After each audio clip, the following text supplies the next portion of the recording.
tudo bem? Depois de um inverno frio e tenebroso, estamos, enfim, ao vivo de novo aqui no podcast Cara, até me perdi no nome do meu podcast. Estamos aqui no Dá um F5, o podcast das agências de estou muito feliz em estar de volta. E agora com uma nova pegada, uma nova temática. A gente também vai ter... Como é que fala podcast em vídeo? É videocast? Videocast? É isso, produção? É videocast? É videocast. Obrigado, produção. Obrigado. Então, gente, a gente também agora vai ter videocast, sim, senhoras e senhores. A gente vai estar fazendo aí não só essa entrega de um conteúdo em podcast, esse formato está cada vez mais presente na vida das pessoas, mas também a gente está gravando aí porque de interatividade e vídeo é que vive o mundo. E sim, estamos aqui agora também em um episódio gravado e você pode nos assistir lá no Marketflix, youtube.com/mktflix. Bom, a pauta de hoje eu não podia começar com uma pauta mais bacanuda aí, e a gente está conversando, que é essa de manda quem pode, obedece quem tem juízo, cara. E essa é uma clássica do nosso mercado. Manda quem pode, obedece quem tem juízo, ou melhor, obedece quem tem dinheiro. Afinal de contas, cliente tem sempre razão, né? Cliente não pede, cliente manda. São aí frases célebres que a gente tem e que a gente ouve durante anos e pautam o dia a dia das empresas, não só do mercado das agências, dos criativos, né? Mas, gente, será mesmo que é isso? Será que é isso que a gente deve pautar os nossos passos? Deve ser a nossa missão, deve ser o nosso objetivo principal, agradar os clientes? Então, como saber o que é zelar o bom atendimento do cliente? Como é que a gente pode saber disso? Como a gente pode saber o que é proporcionar uma boa experiência de compra para o cliente? E o que seria a submissão, né, de fato? O que é isso tudo? A obediência total às suas ordens? Até que ponto isso tudo, né, é bacana e o cliente espera por isso? Então, foi pensando nessa pauta e nessas perguntas inquietantes que eu trouxe aqui algumas das pessoas que vão dar suas visões, e são pessoas que estão aí no campo de batalha no seu dia a dia. Mas antes de eu apresentar elas e me apresentar, aliás, antes de apresentar elas, eu preciso também me apresentar aqui. Eu sou Rodrigo Maciel e estou desde 1998. Eu parei de contar os números aí porque é chato pra caramba. Então eu estou desde 98 no mercado de agências e é uma honra te ter aqui comigo no podcast Dá um F5, que eu falo basicamente sobre empreendedorismo, marketing digital, sobre o mundo das agências, tudo isso com essa pegada de leveza e humor. Tu pode me encontrar lá no Instagram, @RodrigoMacielWeb. Antes de introduzir Kleber Villa e Fernanda Prevedelo, eu não posso deixar aqui de dar o recadinho que eu tenho 3 apoiadores desse podcast importantíssimo. O primeiro deles é a Ambler. Sim, senhoras e senhores, uma empresa aí que eu venho, cada dia que passa, mais me apaixonando pelos seus serviços e pelo quanto de entrega que os caras fazem, principalmente no que tange a hospedagem de sites, registro de domínio e por aí vai. Conheça a Ambler agora mesmo e sinta a diferença, principalmente se você é de agência. Também não posso deixar de falar aqui do Agência Edu. Sim, senhoras e senhores, é a comunidade dos donos de agência. Não perde essa oportunidade de conhecer agenciaedu.com.br e surpreenda-se. E por fim, o último apoiador é o Buzz Monitor Trends. Se tu trabalha com gestão de redes sociais, produção de conteúdo para blog e afim, e tu não conhece o Buzz Monitor Trends, sinceramente, tem uma falhazinha aí, e eu recomendo que tu super corrija isso, conhecendo o Buzz Monitor Trends, entendendo o comportamento e o que as pessoas estão falando sobre determinada palavra-chave. rodrigomaciel.ag/Buzz. É isso, senhoras e senhores. No podcast de hoje, manda quem pode, obedece quem tem juízo, a importante, mas conturbada relação entre cliente e empresa. Aqui comigo, ela, senhoras e senhores. Ela, ok, eu vou botar elas pequenininhas aqui, pronto. Fernanda Prevedelo, que vai super se apresentar daqui a pouquinho, e logo aqui comigo também, Kleber Villa. Meus queridos, primeiro agradecer aí, muito obrigado por esse carinho de ter aceitado essa brincadeira, esse bate-papo que a gente vai ter aqui. Agradeço demais pelo tempo de vocês, que a gente sabe que é tão corrido, mas enfim, vamos lá. Fernanda, faz um stories para nós aí dizendo quem tu é. Nossa, a história é só de 15 segundos ou de 1 minuto e meio? 30 segundos, Fernanda Prevedelo. Obrigada! Seguinte, gente, boa tarde a todos, obrigada por me receber. Estou no podcast dos outros. Bom, para quem não me conhece, eu sou a Fernanda Prevedelo, vulgo FePreve para os íntimos, e eu sou produtora de sites. Eu já venho trabalhando com desenvolvimento há pouco mais de 15 anos. Tive a oportunidade de me esbarrar com o Rodrigo e a gente tem aí uma conexão de network e geramos aí uma amizade. Então, minha especialidade hoje está na produção de sites, está na produção de blogs, páginas de vendas e pequenos e-commerces. Então, se você precisa de um apoio nessa parte digital, vem em mim. É isso, tá bom? Que já deu 30 segundos? Meu Deus, foi sensacional. E agora, senhoras e senhores, ele, Kleber Vila, meu querido Kleber, que eu já acompanho na internet, não tive o prazer ainda de vê-lo pessoalmente, dar um abraço neste homem de 1,90 m. Kleber, muito bem-vindo, meu amigo. Pô, Rodrigo, eu agradeço aí o convite. É uma honra estar falando com gente tão incrível aqui. Cara, eu trabalho com comunicação também, com marketing há pelo menos 15 anos. Eu acho que aqui a gente tá tudo mesmo na mesma época, né? E isso é bom, porque tem muita coisa para trocar experiência.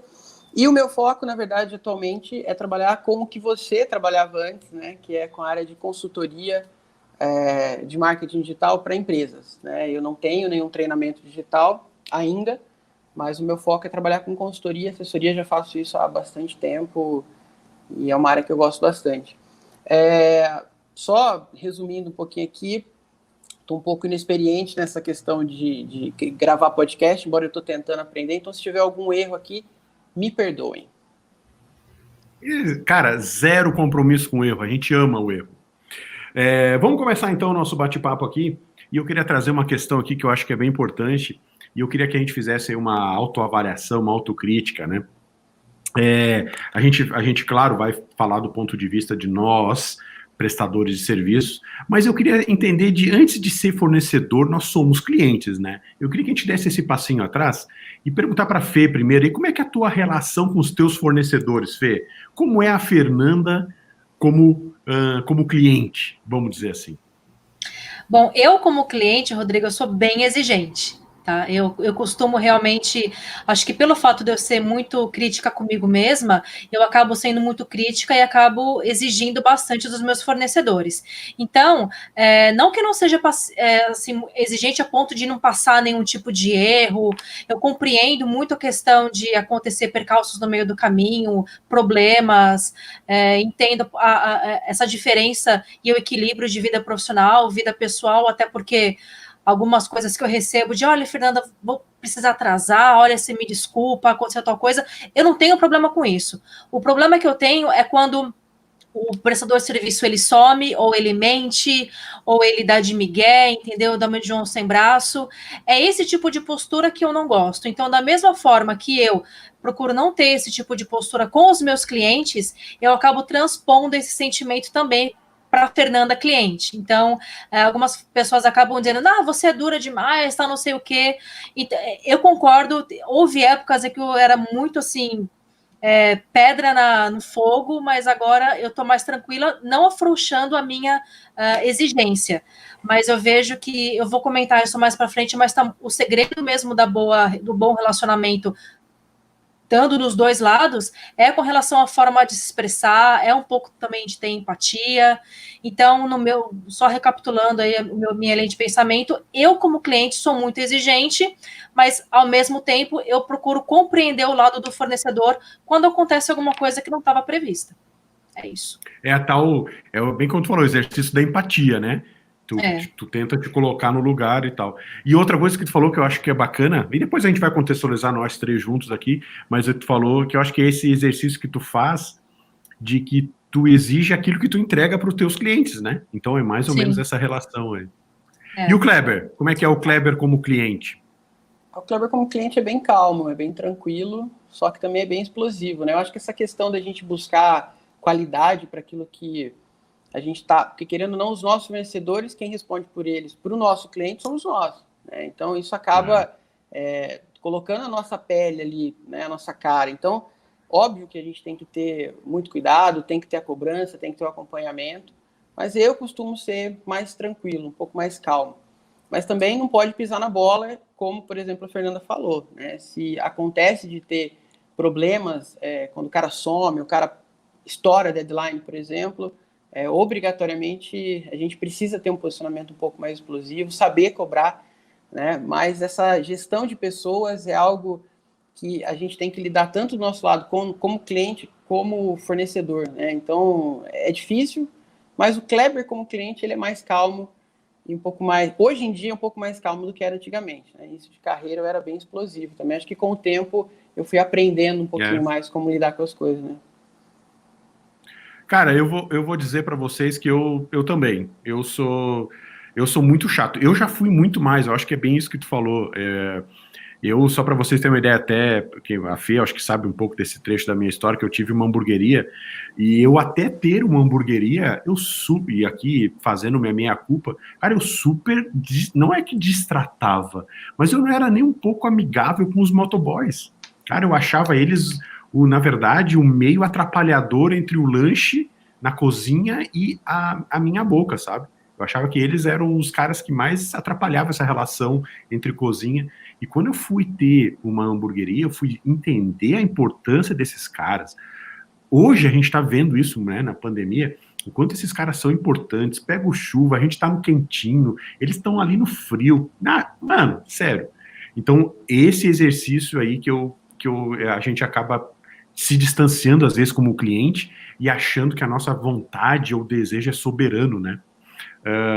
Vamos falar um pouquinho disso. Como é que a gente pode falar, gente, que a nossa verdade é absoluta, né? Como é que a gente faz para lidar com aquilo que a gente acredita que é o certo, sendo que numa relação comercial de compra e venda, nem sempre isso é objetivo, né? Nem sempre o que a gente acredita é a verdade absoluta. Eu tô fazendo essa pergunta para a gente fazer uma introspecção, mas já para dar o gancho na nossa pergunta seguinte, tá? Como é que vocês entendem disso, da verdade de vocês ser, em algum momento, ser acima daquilo, né? Deixa eu só contextualizar a pergunta. Um tempero de um lanche, para mim, pode ser incrível, mas para ti pode não ser, né? E tu vai lá e mata e pisa em cima. Como é que é isso para ti, Kleber? Como é que tu lida com isso aí? Eu acho que faz parte da nossa rotina de trabalho entender todas as situações, né? Identificar cenários, né? Eu falo isso assim com certa frequência, que acho que a primeira coisa que a gente tem que fazer é entender todos os lados.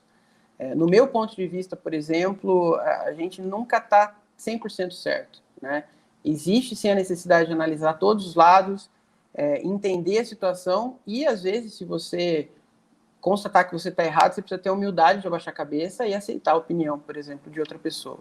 Eu já passei por isso várias vezes, já tive que aceitar que eu estava errado em várias ocasiões em si, e demora, às vezes dói um pouco, né? A gente aceitar que a gente está errado, ter essa frieza, né, de lidar com essa situação, e isso tem muita gente que não aceita, né? Tem muita gente que acaba trabalhando. Né? Não, de jeito nenhum. Tem gente que acaba a vida inteira levando aquele lado de que ela está sempre certa, de que por mais que você coloque argumentos, que você mostre, ela vai estar sempre certa, né? Ela começa a argumentar de certas formas que você fala, não, desisto, né? Tá bom, segue é o teu jeito, né?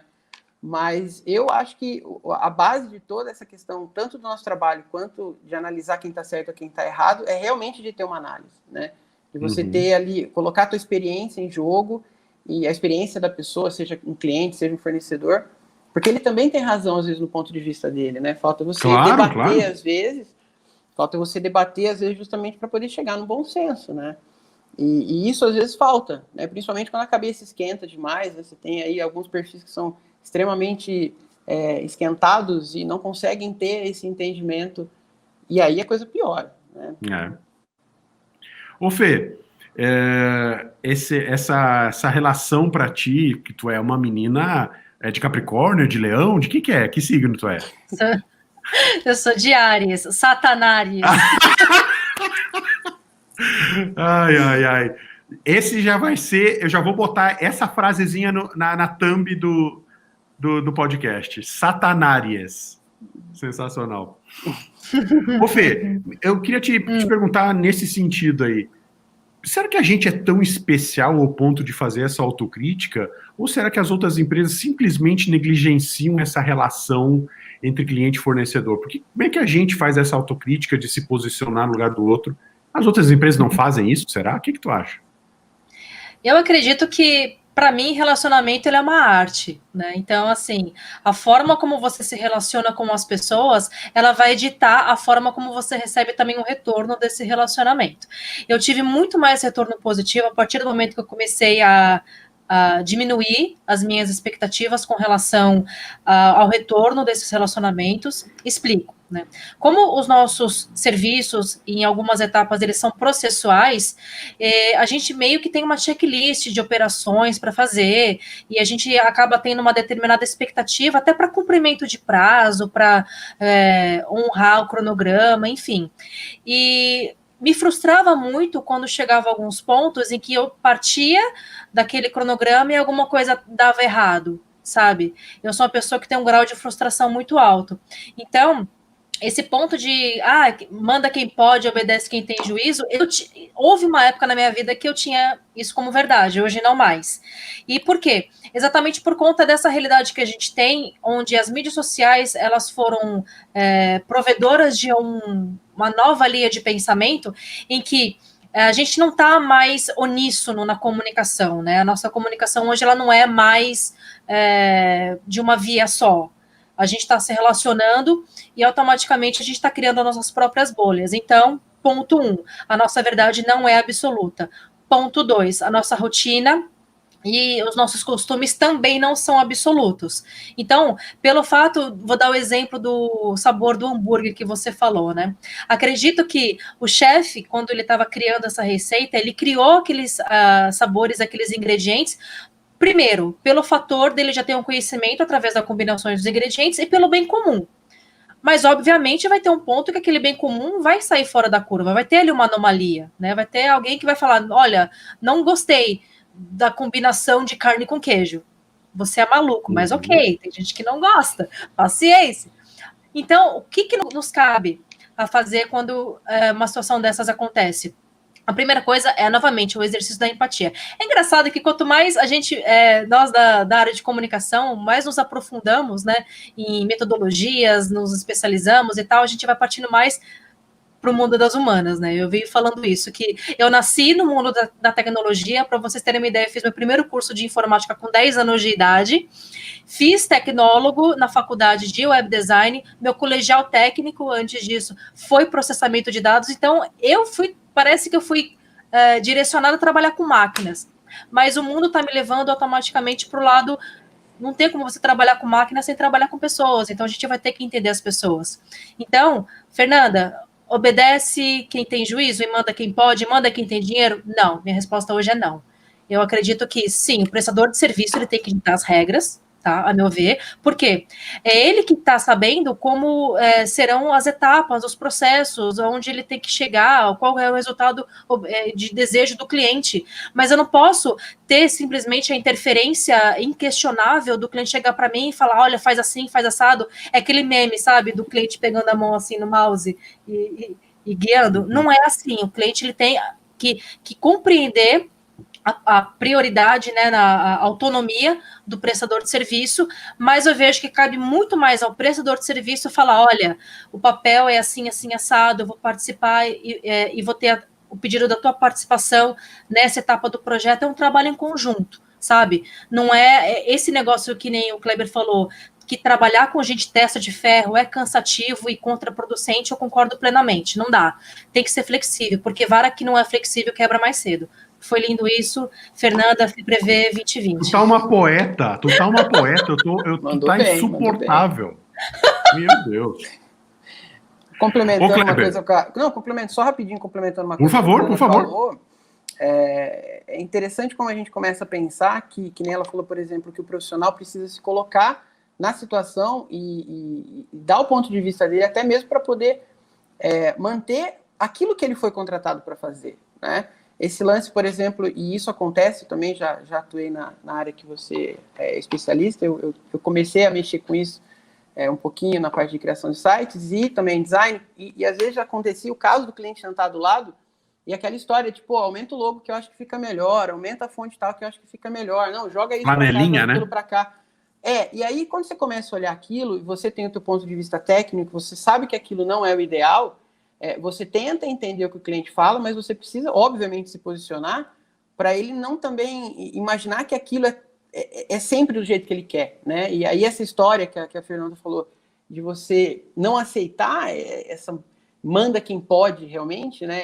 Ou quem tem dinheiro, e realmente a gente precisa também pensar no sentido de se posicionar. Se a gente deixar tudo que o outro falar como verdade, a gente acaba não sendo profissional, né? Até porque vai chegar no momento que aquilo vai ser usado contra você, se você for tão permissivo, a ponto de começar a aceitar sugestões de alteração que são completamente absurdas e que você sabe que vai prejudicar no resultado final. Então, quando realmente chega no ponto que prejudicou, o cliente vai falar para você, olha, tudo bem que eu te pedi isso, mas você aceitou sabendo que daria ruim, e aí você vai ficar, bom, e agora? Então, você tela azul, né? Você trava. Ô, gente, e o freela sofre mais, né? O freela, o cliente meio que caga mais na cabeça, né? Como é que é a relação? Porque hoje, assim, hoje eu tenho certeza que a Fernanda, o Kleber, tu foi freela provavelmente, né, Kleber? Tu fez serviços assim? Sim, comecei assim.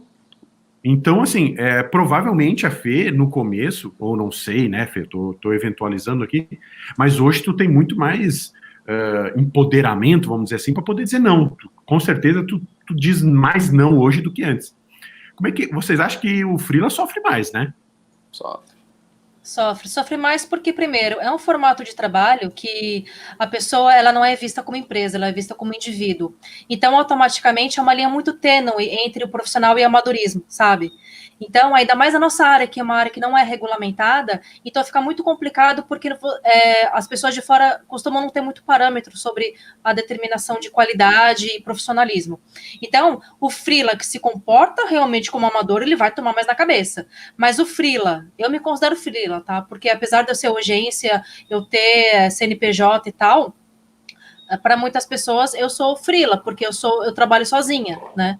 Mas o freelancer que ele se posiciona como agência, como empresa, que tem contrato, que tem etapa, que tem processo, que tem regulações dentro da empresa e que cumpre com a palavra, com o prazo, esse vai ser tratado realmente como grande empresa. Ele vai criar ali o respeito para as pessoas e também para a clientela dele, né?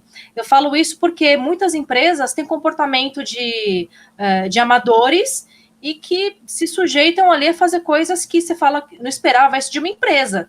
Automaticamente tem freelancers que se posicionam muito bem, né, como você falou sobre o meu caso, em que são respeitados porque se posicionam como empresas de verdade. Mas é verdade, assim, freelancer, principalmente para quem está chegando no mercado, né? Quem está migrando, ou para quem está querendo fazer alguma coisa complementar, a gente tem que desmistificar que a figura de freelancer é a figura de amador. E não é bem assim, mas eu vejo que quem toma mais na cabeça é amador, não necessariamente freelancer. E normalmente tem a ver também com o fato de, que nem você falou, quem está começando, né? O cara que, às vezes, ele já até é experiente em outras áreas e começa a fazer um freela aqui, outro ali, para complementar a renda, por exemplo, esse cara, teoricamente, ele está sendo um pouco amador e ele está iniciando naquela área, né? Então, isso traz para ele uma série de dores de cabeça que ele vai ter que saber lidar, e ele só vai aprender a lidar com isso com o tempo, e enquanto ele começar a se posicionar. Quando ele tiver essa firmeza, exatamente como a Fernanda falou, de saber vai ganhando uma casca, né? Sim, é como se ele fosse ganhando essa casca de levar paulada. Com o tempo, e aí ele vai entendendo o que ele fez errado, o que ele pode melhorar, e ele vai entender. Isso acontece em todas as profissões, né? Que na nossa área o freela está muito mais destacado, né? A gente, na área de comunicação, a gente tem muito mais liberdade de trabalhar com freela do que outras áreas, por exemplo. Então, porque os nossos serviços também são muito pontuais, né? Não é algo muito tão assim a longo prazo. É algo que tem começo, meio e fim. Então, acho que a dificuldade também não se deve por conta disso. Sim. O Kleber, ou enfim, Fernanda, se vocês quiserem trocar essa... Mas qual foi o teu ponto de virada, Fê? Tu sabe de um momento, tu lembra de uma ocasião, foi um estresse, foi uma... O que foi que tu disse? Não, chega, a partir de agora. E o que tu fez para começar a ser percebida diferente? Foi algo até meio recente. Se for considerar meus anos de carreira, a maior parte do meu tempo de trabalho foi dentro de empresas, né, dentro de agências e corporações. A gente está em 2020, eu abri a minha agência em 3 de março de 2017, então eu sou MEI, eu tenho meu CNPJ razoavelmente até há pouco tempo. Mas a minha grande virada, é engraçado como a gente aprende mais na dor, né? E realmente é verdade. Não que a gente não tenha, isso até fica uma lição para os nossos ouvintes, né? E para os nossos também, para quem estiver vendo a gente no YouTube. Mas a gente não tem que lutar para evitar a dor. A gente tem que realmente aprender com elas a realmente partir para algo melhor. O que aconteceu comigo foi algo em agosto do ano passado, onde eu sofri uma grande pressão psicológica por uma cliente, em que ela realmente me tirava do sério, assim, os e-mails dela era tudo em caixa alta, ela falava num tom muito ríspido comigo. Nossa.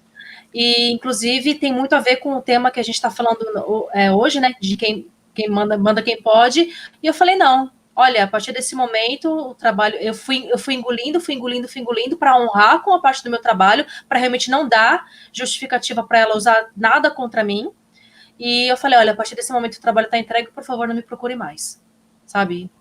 E aquilo, eu falei, me sujeitei por conta dessas iniciativas, né? Porque eu sou muito a favor de abraçar projetos em que eu acredito, Rô. Eu não consigo abraçar projetos que eu não acredito, sabe? Então eu fico com meus olhinhos brilhando quando eu pego alguma coisa, por exemplo, uma cliente minha que ela faz marmita para pet. Eu falo, meu, que ideia genial, sabe? Você manda pro Sul. Entrega, né? Porque ela fala assim, ela é de São Paulo, mas eu falei, você não entrega pro Sul? Que droga, não sei o quê. Então eu acabo acreditando muito. E com isso, eu fui percebendo que eu fui me permitindo, sempre querendo fazer alguma coisinha a mais, mas eu falei, opa, peraí, eu não posso me dispor também a ir muito além, porque daqui a pouco essa exceção vai virar atribuição, e aí vai chegar no ponto que eu não vou mais conseguir falar não, e eu vou... Se torna regra, né? E se torna regra. Então, eu vejo que o fator mesmo de virada de chave foi numa situação realmente muito ruim, onde eu acabei, isso até o Rô presenciou na época, eu comecei a lapidar um monte de serviço que eu prestava.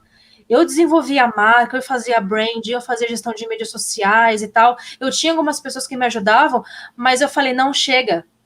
Não que eu não seja mais competente para fazer tudo isso, mas eu vou começar realmente a focar em algo que realmente vejo que, primeiro, foi a minha formação que me moldou, e segundo, que foi a sede do mercado, né? Porque a era, né, do marketing na sua onda do digital, ela acabou trazendo e desenvolvendo muitos profissionais com gestão de mídias sociais. Então, o mercado estava inflado com relação a isso.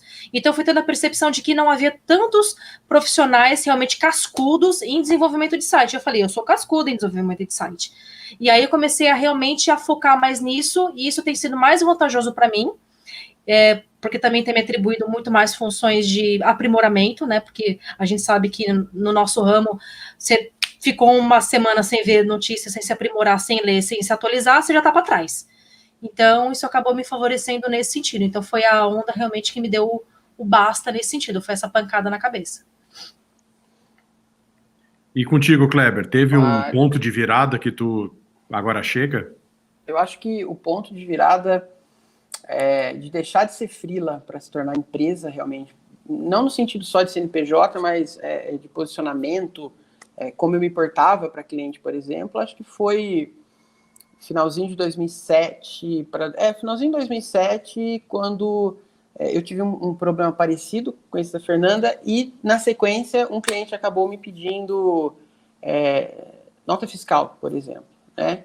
E aquilo ali, por mais que isso já tivesse acontecido em alguns momentos de trabalho, por exemplo, aquilo me deu um estalo e falei, pô, chega, isso aqui tá dando certo, eu preciso profissionalizar essa história, né? E fui, entrar na empresa, contratei gente, montei agência, isso, assim, saí do papel de freela realmente e parti para assumir uma responsabilidade maior, né? Eu acho que aquele ali foi o primeiro momento onde eu vi que eu precisava deixar de ser o sobrinho, né? Porque naquela época a gente chamava isso de sobrinho, né? Isso. Né? E aí virar realmente um profissional. Eu demorei um pouco para dar as caras na internet, né? Demorei um bom tempo, porque teve várias coisas que aconteceram ao longo da carreira ali, de expansão. Depois eu acabei indo gerenciar um departamento de marketing de uma outra empresa. Depois eu retomei na área de consultoria, mas eu acho que o momento realmente de virada, eu entendi que não dava mais para manter uma aparência de freela básico e que pegava qualquer tipo de trabalho para fazer, foi nesse finalzinho de 2007, né? Que é uma coisa engraçada quando a gente para pensar em termos profissionais, né? E aí eu acho que também tem tudo a ver com esse lance de manda quem pode, é que você, quando está começando, você sempre aceita tudo, né? Você não sabe falar o não que a gente estava falando aqui agora, você não sabe falar não, né? Você fica com medo de não pegar outro, você acaba fechando um projeto pequeno, vários projetos pequenos que não sabe como vai ser o mês seguinte, e essa preocupação se torna um negócio que se torna um problema, né? Então, eu acho que muitos dos profissionais do que eu conheço, por exemplo, que deixaram de ser freela para se tornar empresa, foi nesse momento. A hora que ele começou a entender que ele precisava fechar 10 projetos para poder se manter, e depois ele viu, quando ele começou a se posicionar, que se ele fechasse 2, por exemplo, ele estava tendo mesmo até menos trabalho e tendo uma rentabilidade muito maior, ele começou a se portar de maneira diferente, né? Alguns amigos nesse sentido. Mas eu acho que é basicamente isso, esse ponto de virada aí, né?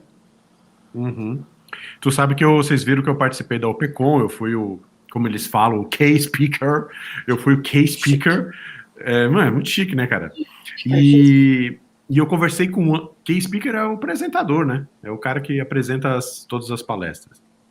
E aí eu conversei com o Anderson Rabachini. O Anderson Rabachini, cara, um cara... Olha um gatinho! Assim, que mimo! O Anderson Rabachini, Rabachini, é um cara muito querido, muito gente boa e tal. Se eu não tô errando o nome dele, é esse, tá? Anderson, se tu tá ouvindo esse podcast e não é tu, I'm so sorry, baby. Bom, mas enfim, ele falou, o cara atende grandes corporações, grandes contas, o cara atendeu contas milionárias, os maiores budgets do mercado publicitário o cara atendeu. E aí eu perguntei para ele o seguinte, Anderson, cliente grande chora? E ele disse, cara, cliente grande chora também, né? Cliente grande, meio que isso está inerente na nossa cultura, né? Que os americanos não são tanto assim, os canadenses, né? Porque eu entrevistei o Beto Harger, que ele tem uma agência no Canadá e ele falou sobre internacionalização de agência, ele disse que lá não tem. É $1.000 e pronto, ele não fica chulhando. É o teu preço, ele super respeita o preço do prestador de serviço, né, os canadenses. E aí, eu fiz toda essa introdução para trazer isso para vocês. Se essa relação de manda quem pode não acabar nunca, isso quase que é meio cultural, como a gente faz para diminuir essa sensação de que o cliente está no poder, né? Como a gente faz? Que estratégia vocês usam para que o cliente ache que manda, né? Tem a percepção de se sentir, porra, eu decidi isso, eu tomei, eu orientei, mas sem que fira, é isso? Os teus princípios, ou as tuas linhas editoriais, ou enfim, o teu trabalho. Fernanda. Bom, a partir do primeiro momento, do primeiro contato e da primeira conversa. Quando o cliente ele percebe que ele não está falando com esse sobrinho, né, com uma pessoa que está posicionada, que ela entende de processos, que ela quer acompanhar a jornada e que ela respeita todos os pormenores de dentro de um projeto, ela já vai se sentir um pouco inibida em chegar dando carteirada. Né? Porque a pessoa que é muito mandona, você pode perceber que a pessoa mandona, ela é mandona com uma corda mais fraca. Quando ela percebe que cabeça, tem alguém, né? Exatamente, quando ela percebe que ela está lidando com uma pessoa que é posicionada, que tem princípios e que tem ética, ela não chega assim, não. Mas, se mesmo assim você continuar lidando com uma pessoa que quer fazer as coisas do próprio jeito, aí realmente eu lavo as minhas mãos e falo orgulho num bolso e dinheiro no outro, conforme a sua vontade, entendeu? Tem no determinado ponto que tem que ser assim, não adianta. Porque eu não vou ficar questionando. Mas é que legal, entendi a tua resposta, mas eu achei que ela tá no ramo do empírico, sabe, do intocável quase. Eu queria praticamente, assim, se tu pudesse por exemplo, Rodrigo, o que pode acontecer que muitos freelas fazem? Fecha o contrato, e aí o cliente já diz, tá, tu vai me mandar uma logo quando? Eu vou fazer a logo tal, vou te mandar tal dia. Quer dizer, o cara não respeitou alguns preceitos, como eu vou te mandar um briefing, eu vou fazer tal coisa, Como é que é, objetivamente, tu tangibiliza que tu é uma profissional mesmo diferenciada? Tem algum... Eu tô te perguntando isso, Fê, porque quem tá nos ouvindo pode estar, puta, mas e agora? O que que eu faço, né? Então, o que que tu faz para tangibilizar o teu profissionalismo? O primeiro, como o meu projeto, eles costumam ser muito pormenores, eu costumo fazer o briefing de orçamento, que é uma pequena reunião, ela pode ser uma pequena reunião, dependendo do cliente, né, da flexibilidade. Desculpa, vou dar um passinho antes. Tu só mexe uma palha com quando ele paga? Ou tu tem exceções? Não, eu nunca mexo uma palha. Depositou, tu dá um passo. Não, eu não sou assim. Eu começo a dar passos mesmo antes dele pagar. Mesmo antes dele pagar, tá. Bom, primeiro, tem o feeling de mercado, né? Eu já percebo qual que é o tipo de cliente que só quer saber preço, qual que é o concorrente que está vindo também cheirar preço, e também aquele cliente que quer saber, não quero trabalhar com você, fiquei sabendo de você, fui indicada por fulano de tal, então eu vou fazendo as pontes, sabe? Eu vou fazendo minha pontuação mental, porque a minha experiência hoje ela me permite. Mas para quem ainda não tem essa questão de feeling, experiência, o que eu vejo que tem que fazer? Documentar a partir do e-mail ou numa conversa de WhatsApp. Antecipando questões que às vezes elas não podem ser previstas, como, por exemplo, você falou da logo. Vamos utilizar a logo como exemplo. Quero fazer uma marca. Beleza. A sua marca, ela vai ser usada para quê? O cliente ele vai falar, olha, tem um salão de beleza assim, assim, assado. Ótimo. Então, vai funcionar assim. Tá aqui o meu portfólio, essas são as referências dos trabalhos que eu já faço. Se você gostar, a gente já pode, então, fechar um orçamento para isso, tá? Aí foi lá o cliente, viu o teu portfólio, por isso que é muito importante ter portfólio, porque isso é realmente a premissa de tudo aquilo que você é competente e capaz de fazer. E aí ele vai olhar, gostei muito do teu traço, adorei as criações que você faz, quero trabalhar contigo, como é que funciona? Aí você vai dar as cartas, você vai falar assim, olha, o prazo de desenvolvimento são de 10 dias úteis, sendo que você faz o pagamento de 50% de entrada e 50% na entrega. Então, eu tenho que pensar, eu vou dar 10 pau agora, depois 10 pau daqui 10 dias. Ótimo. Nós vamos trabalhar com um briefing, onde você vai responder algumas questões, e nós vamos trabalhar em cima dessas suas preferências e daquilo que o mercado demanda. Até aí vai do profissional fazer essas questões. Mas até ele vai levantar questões sobre preferências, então ele tem que fazer o diagnóstico. Ele não tem que só se basar, vamos começar a trabalhar só quando pagou, começou a trabalhar. Não. Porque aí o cliente ele vai falar, eu não sabia que era esse o processo. Então, quando você fala prazo, preço, processo, e aí possibilidade também de dar o direito dele fazer as alterações, ele se sente seguro. Porque mesmo quando ele receber, ele está lá esperando, tem 5 dias que eu tô esperando minha logo, beleza. Aí chegou no 6º dia para aprovar. Deixa eu ver. Tá colocando as cores que a gente conversou no briefing, utilizou as referências que eu passei, mas eu acho que pode melhorar isso daqui. Então, quando ele se sente no direito de falar que, olha, cliente, você tem direito a 3 pedidos de alteração, ele se sente tranquilo, não fica preso. Tá bom, eu vou aceitar porque... é assim, né? Já tive casos de cliente que teve que engolir seco porque o profissional do lado não passou as possibilidades flexibilizou a relação. Na época que eu fazia logo, assim, a gente tem que ficar extremamente preocupado com o nível de satisfação do cliente.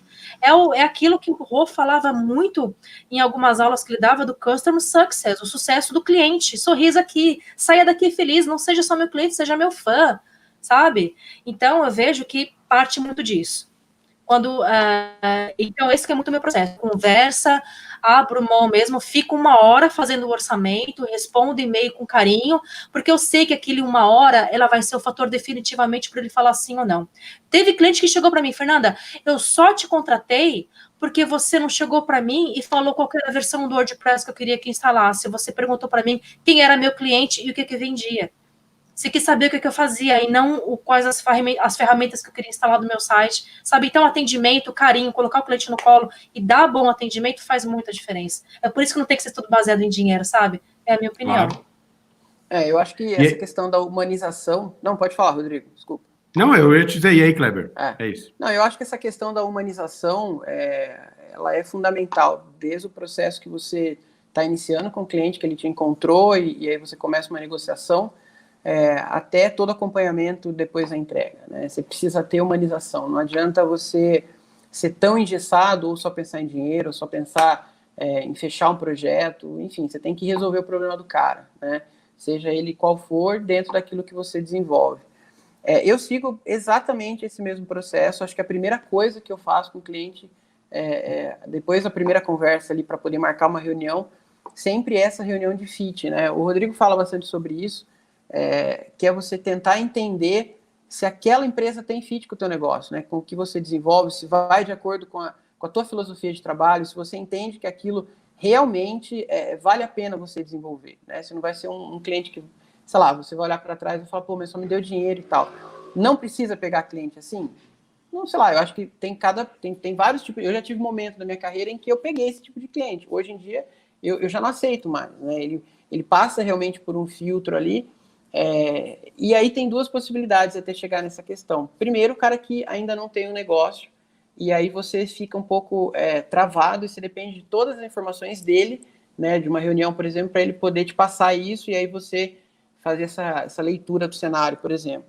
E se tem o cliente que já está no mercado e que você tem a possibilidade de estudar já sobre aquele cara, antes mesmo de poder fazer uma proposta, para você poder entender como é a relação dele com outras pessoas, e aí você tem N possibilidade de fazer essa relação. Eu falo isso na minha área de atuação, né, mais na área de planejamento. Mas eu acho que é exatamente isso que a Fernanda falou. Se você não tiver essa flexibilidade, né, e só pensar em, não, eu só começo a partir do momento que pagar, ou eu só começo, sei lá, se você for engessado demais, não funciona, né? Você vai Principalmente no começo, né? Principalmente no começo.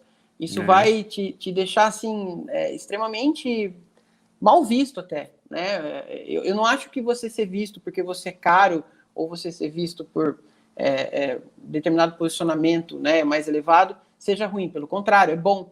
Só que isso tem que, mesmo que você seja visto dessa forma, você obrigatoriamente precisa ser humano, você precisa ser gentil, você precisa entender aquela pessoa que você está lidando. Se vem alguém que você sabe, dentro desse filtro, o cara não tem condição, por exemplo, de contratar um projeto seu, você tem que, no meu ponto de vista, e é isso que eu faço, eu dou para ele várias soluções que ele mesmo pode fazer e opções que ele pode seguir para conseguir evoluir naquilo, né? Ao invés de simplesmente falar, olha, eu não pego o seu trabalho, tipo, né? E aí você se você fala para o cara, olha, eu não pego o seu trabalho e tchau, vai embora e partiu para outra reunião, você está sendo, na minha opinião, sei lá, um puta profissional de M aqui, né? Tá errado. Uhum. Você não está sendo humano, né? Humano. Então, eu acho que são diretrizes aí que eu sigo e que pelo que eu percebi, a Fernanda também segue, né? A gente está se caminhando para o final do nosso podcast, mas eu tenho duas perguntas antes que eu preciso fazer para vocês, que é mais voltado aí para o mercado de agências, para a Fê, que é agência, o Kleber, apesar de estar no guarda-chuva da publicidade, do marketing, enfim. Mas eu queria dizer que vocês tentassem fazer um exercício aí de se colocar no lugar e tal, mas em que momento vocês acham que essa relação cliente-agência, o caldo começa a entornar? Em que momento vocês acham que a agência se perde nessa relação? Kleber? Eu acho que quando a agência ela começa, tem várias possibilidades, né? A gente pensando assim, no sentido da agência que pega trabalho demais, além da que ela consegue desenvolver. Boa. E aí ela não consegue dar atenção para o cliente como ela deveria, né? Eu acho que esse é um baita de um problema. E aí do lado do cliente, quando ele começa a entender que ele não está vendo resultado em nada que está acontecendo, né? Que não tem métrica bem definida, que às vezes ele não consegue mensurar nem por venda, né? Se deu resultado ou não que a gente estava desenvolvendo para ele. Quando não existe esse alinhamento entre as duas partes, e aí uma delas começa a perceber que não está rolando, eu acho que é aí que está o pior problema, e isso, óbvio, que pode ser desde o atendimento que a empresa recebe da agência, enfim, são vários fatores, né? Mas eu acho que é esse, quando um percebe que não está virando muito alguma coisa ali, e eu já cheguei a presenciar casos eu já fui cliente de agência também, né? Eu já tive do lado de empresa onde eu era cliente de agência e contratava o serviço que hoje eu desenvolvo, né? E assim, você vê muito essa situação acontecendo do profissional não aceitar que ele está fazendo uma cagada, né? Tipo, ele não aceitar que ele não está dando atenção para você. Ele acha que aquela quantidade X de horas que você fechou de consultoria, por exemplo, com ele, é aquilo e acabou.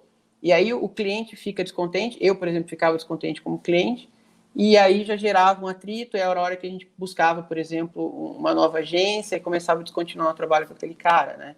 Então, eu acho que é aí, esse ponto é a ruptura onde eu acho que mais acontece aí esse problema, né? Fê.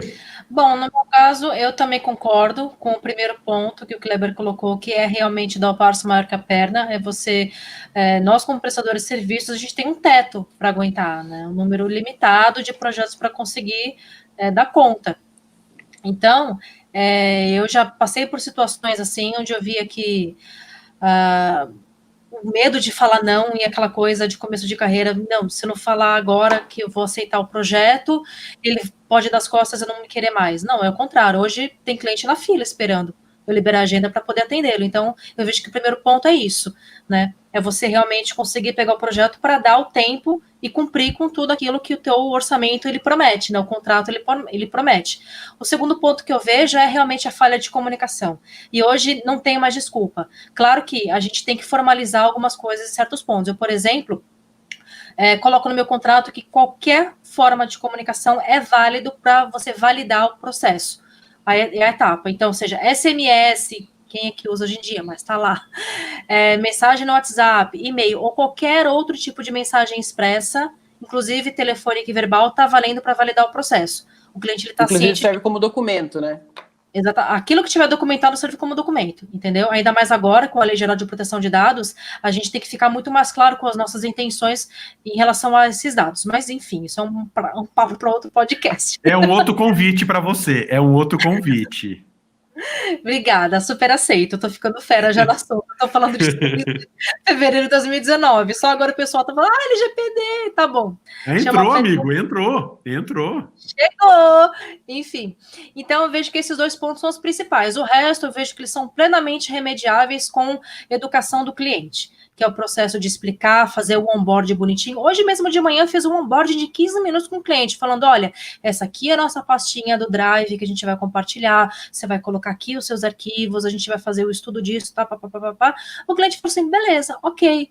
Por quê? Ele não fica falando, e agora, o que eu faço? Não, a gente tem que conduzir também, é que nem o cavaleiro, numa pista de dança, né? Tem que conduzir a dama. Então a gente tem que partir disso também para não dar esse entorno de caldo que o Rodrigo falou. Eu acho que isso passa bastante também. Gente, eu acho que a gente tem aí a pergunta de R$1 milhão para fechar o nosso podcast de hoje. O cliente tem sempre razão? Não. Tchau. Não. Falou, gente. Bora. É isso aí. Obrigado por vocês. Por hoje é só. Eu gostaria de coração que a gente pudesse desdobrar isso um pouquinho mais. Mas, resumidamente, gente, se você esperar... Não tem. Mas então, deixa eu fazer uma outra pergunta um pouquinho mais capciosa aí, para quem a gente não tem uma resposta tão absoluta. Quando a gente fala, manda quem pode, obedece quem tem juízo ou quem tem dinheiro, né? Não tem níveis de manda quem pode, porque eu fico pensando assim, a gente fala muito no cliente flanelinha, né? Mas tem aquele cliente, cara, que como o Kleber falou aqui agora, ele meio que dirige o negócio da gente. Eu já tive muito cara que na minha época de agência dizia como tinha que ser o meu contrato, como tinha que ser... E aí eu queria só pontuar uma coisa aqui, para a gente ir para os finalmente. A Fê contou aqui para nós uma história que eu acho que isso cabe num outro podcast, que são os clientes tóxicos, os clientes abusivos, né, que super drenam nossa força, nossa energia. Eles vão além daquilo de só dizer o que a gente tem que fazer, eles são carga pesada mesmo, né? Então, eu acho que a gente precisa entender um pouquinho isso aí, né, gente? A gente entender o nível de mandar, porque eu fico pensando em quem está nos ouvindo, eu tenho receio de que o absolutismo tome conta. A partir de agora, não. Vocês notaram que se vocês voltarem o podcast aqui, vocês vão ver que os dois estão dizendo de parcimônia o tempo todo. Eu falei em não cobrar, não fazer sem cobrar. Os dois disseram, não, tem que ser flexível, tem que ser... Então, gente, calma, né, gente? Eu acho que é isso. Eu acho que entender o nível de mandar, né? Rodrigo, eu falo assim, esses dias até eu fiz uma publicação falando sobre isso, que o cliente ele tem razão no ponto de vista dele, mas não quer dizer que o ponto de vista dele é o único ponto de vista dentro de um cenário, né? E por isso que eu falei lá no começo que eu acho que vale e é extremamente necessário que a gente analise todos os pontos, tanto do cliente, o nosso, o de alguém da nossa equipe, o de alguém da equipe do cliente, né? Em determinadas situações é possível fazer isso, né? É possível você analisar tudo isso. Então o cliente ele pode ter razão, ele pode imaginar alguma coisa que pelo conhecimento que a gente ele tem não sobre viu, aquilo, né? Sim, e também pelo conhecimento que ele tem sobre aquilo, né? Entendendo que o negócio é dele e a gente está prestando um trabalho, prestando um serviço para algo que ele realmente domina, cabe a gente entender o ponto de vista dele e, às vezes, a gente precisa baixar a cabeça, né? Então, assim, o cliente sempre tem razão? Nem sempre, mas no ponto de vista dele, ele vai ter razão, né? Agora, aquela razão, será que ela é realmente verdadeira para o momento, para o objetivo do que está sendo discutido? Eu acho que vale levar isso em consideração em toda a análise dessa pergunta que você fez aí. Vale lembrar que não é que o cliente sempre tem razão. O fato dele não sempre ter razão não quer dizer que ele nunca tem razão. Sim, ele vai ter também. razão. Isso. Também. Porque assim, nós somos mestres dentro dos nossos serviços, mas ele é mestre do negócio dele. Exatamente. Então, a gente tem que ouvir, também tem que obedecer muito o que ele está falando, porque ele entende do negócio dele. Então, a gente, como prestador de serviço, é nossa obrigação imergir no universo dele para fazer entender a cabeça dele. Então, tendo esse equilíbrio todo, da forma de você respeita meu trabalho, eu respeito o teu, a gente se une e vamos fazer melhor, eu vejo que é por aí. Não é um abaixando mais pro outro, sabe? Não é a balança sempre pendendo mais pro outro. Não querendo bater no outro, né? Não é essa história, né? Não é um cabo de guerra, né? Eu vi isso que vocês estão falando, eu vi um vídeo do Rafa Velar, né, da Velar Mídia, falando do case da Anitta e do Tinder. E ele disse que ele falou um termo lá do cargo, né, que a diretora enfim, a que conduziu tudo foi a Anitta. Ela disse que ela sabia dela e ela sabia do Tinder, que é uma ferramenta super, super intuitiva e super fácil de usar, né? Então ela disse que o time dele era, claro, tinha um pouco de estratégia, mas o time dele executava as direções que a Anitta dizia. Mano, isso não te faz menor, não faz a Rafa Velar, uma puta agência, menor. Tá com case na mão, cuidou da Anitta, mexeu com o Tinder. Então, entende, às vezes não quer dizer que o cliente te orientar, ele é essa coisa do mandar. Por isso que eu quis trazer esse ponto aqui. E calma, né, gente, não é a questão de... É que a gente não pode lidar com um profissional artista, né, que acha que ele faz intocável. Claro. É isso. Exatamente, Fernanda, exatamente.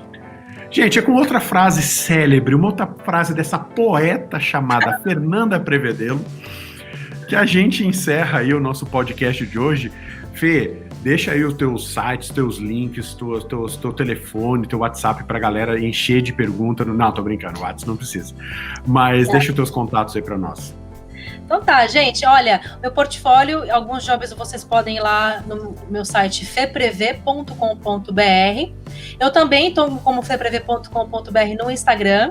E também convido vocês a ouvirem as minhas edições do meu podcast, o First Pixel. Verdade, First Pixel!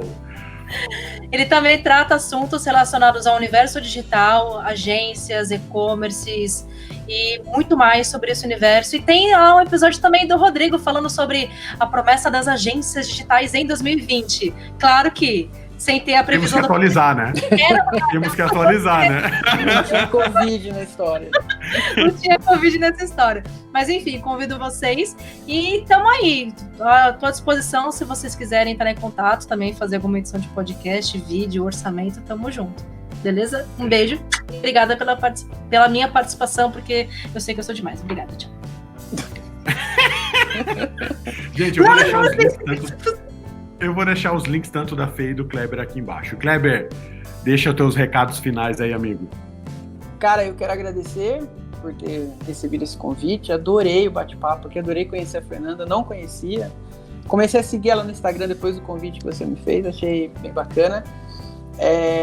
Me achar é muito fácil, inclusive o meu WhatsApp está no meu site, vai se mandar mensagem, vai chegar no meu iPhone do jeito que está lá, né? Eu vou responder todo mundo. klebervilla.com, Kleber com C, Villa com 2 L's, e para onde você procurar vai ser sempre esse mesmo username aí. Então, Spotify também tem um podcast, tem Instagram, enfim, só procurar que me encontra. Que legal. Gente, E com isso, nós encerramos o episódio 12 do podcast Dá um F5. Aliás, sobre esse nome Dá um F5, eu tenho uma história com a Fernanda Prevedelo, que ela chegou lá na agência em 2000 e alguma coisa, não vamos nem falar as datas aí, né? 2000 e alguma coisa, ela veio morar aqui em Floripa, e aí ela veio, e aí papo vai, papo vem, foi ali que nasceu a nossa amizade e tudo mais, eu não tinha dinheiro para bancar o salário dela, e aí ela em vez de trabalhar na minha agência, ela só foi trabalhar na Record de Santa Catarina, só isso, né? Foi Record? Foi. Foi Record. Então, quer dizer, olha a minha pretensão de ter uma profissional dessa lá na agência. Mas tudo bem, ela foi lá, me deu a oportunidade, a gente conversou. Eu vendia o meu carro, eu contratava ela. Eu disse, bom, eu preciso do carro, então não posso contratar. Mas num dos papos com ela veio com um nome de site que para mim é lindo até hoje, que é o site que ela tinha na época, ou tem ainda, não sei, ou tinha na época, que era o Já Tá Lá. Gente, presta atenção.